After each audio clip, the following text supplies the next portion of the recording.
So, hi guys, good morning. So, nag-iikot-ikot lang ako ng dito sa paligid. Baka may makita akong maulam. So, ito yung nakuha ko pala nung nag-iikot-ikot ako.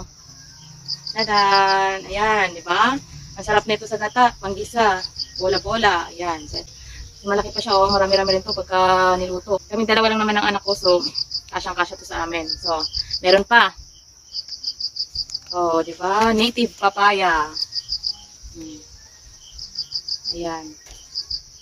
So, masarap din to sa gata. Lagyan ng malunggay, subakan o kuan, bulat. Yan, tinolang manok. Sarap yan, kaso wala tayong manok. Papaya lang ang meron. Tapos, ito yung pinaka-the best na nakuha ko. Kasi akala ko wala na. Yan o. Ayun o, lalaki. Tsaka walang kagat-kagat or lang, alam nyo na, ng mabait. Sobrang blessed tayo for today's video. Thank you, Lord. Thank you pa sa pagtanong.